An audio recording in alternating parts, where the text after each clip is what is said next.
ازيكم يا بنات، عاملين ايه؟ اهلا بيكم في فيديو جديد هنعمل فيه 3 غرز اشبه قوي قوي قوي ببعض، وبدايتهم بتكون واحده. طبعا استخداماتهم بتكون مختلفه، بس هما اكتر حاجه قريبه جدا لبعض. اولهم غرزه السراجه، الغرزه اللي هي العاديه خالص اللي احنا في العاده بنخيط بيها مثلا هدوم او حاجه. هي سهله جدا جدا، يعني مش بتاخد اي وقت او مجهود.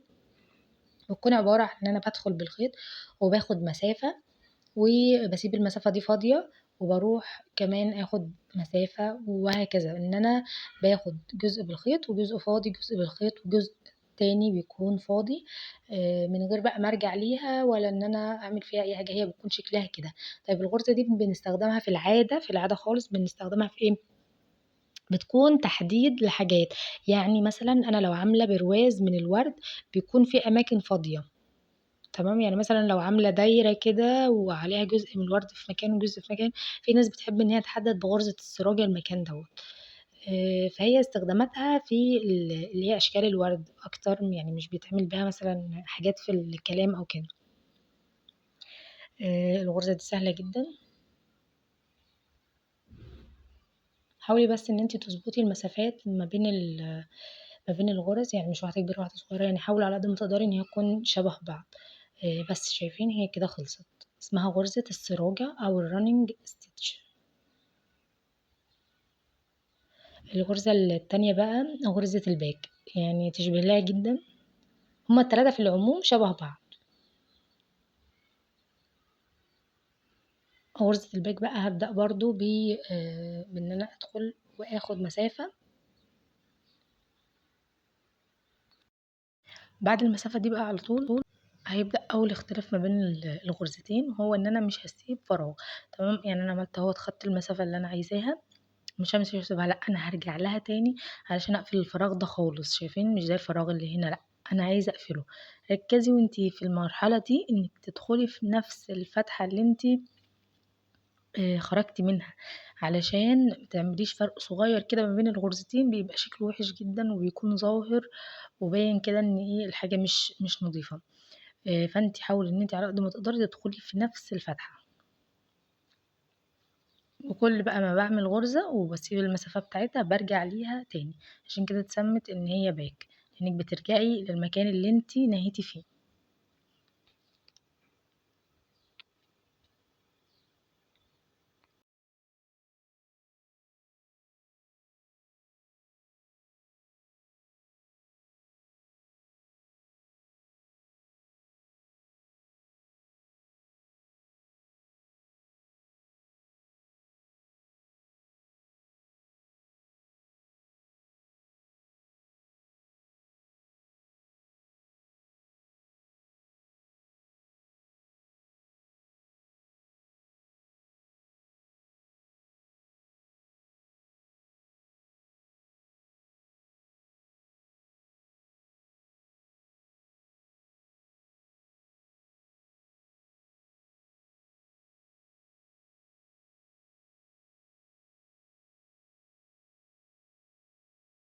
ده بيكون شكلها بتبقى عبارة عن خط واحد مستقيم، في بس غرز صغيرة كده أو نغزات.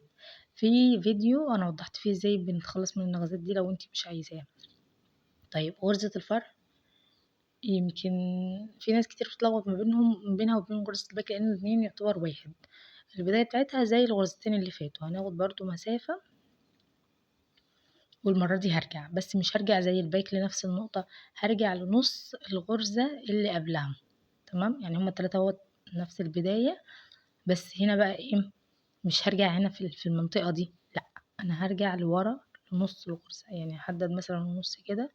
انا بدخل بقى في المنطقة دي، يعني بوسع الخيط، بدخله كده شوية وبدخل تحته، بحيث ان هي تعمل لي حركة كده لفة، يعني تحسي ان الخيط لافف على بعضه مش ماشي ستريت زي الباك.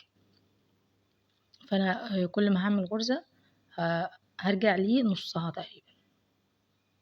شايفين؟ انا بس بوسع عشان اشوف الخط المستقيم اللي انا ماشية عليه، وبدخل فيها واطلع. بس في النهاية بقى بتلاقي ان الغرزة فيها دوران كده، مش ماشية ستريت. في غرز تانية شبيهة للغرز دي زي السلسلة، وفي كام غرزة كمان شبيهين للغرزة دي. طبعا هنعرفهم بس في فيديو تاني عشان الفيديو ما يطولش. دي من اشهر الغرز اللي المفروض تعرفيها ومن اولها واسهلها يعتبر، بس الفروقات اللي ما بينهم بتكون يعني ايه بسيطة شوية.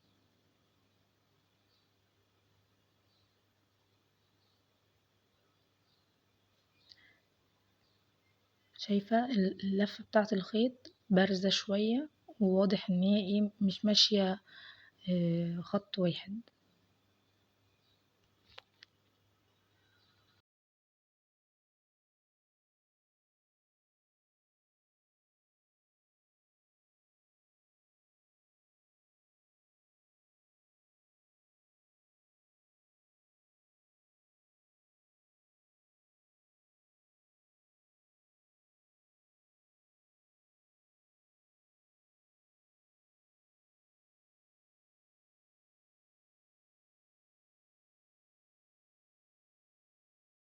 شايفين ما شاء الله ده شكلها. طبعا غرزة الفرع بنعملها في الحاجات بتاعة الشجر، وفي العموم يعني بتستخدم في كذا حاجة، يعني مش شرط. احنا قبل كده عملنا بها فيديو كنا بنحشي بيها الأسماء، وكانت ما شاء الله جميلة جدا. فهي مش شرط انك الحاجة تستخدميها لحاجة واحدة، يبقى لها كذا استخدام وكذا طريقة في انك توظفيها. حتى الباك برضو بنطرز بيها. ده بيكون شكلها وفي شكلهم في العموم. ده الظهر كمان شكلهم بيبقى نضيف شوية. كده نهاية الفيديو، وإن شاء الله الفيديو اللي جاي هنعرف كمان غرز أكتر من كده. لو الفيديو عجبكم ما تنسوش تدعموه، وسيبولي في الكومنتات الغرز اللي انتوا مستصعبينها شوية.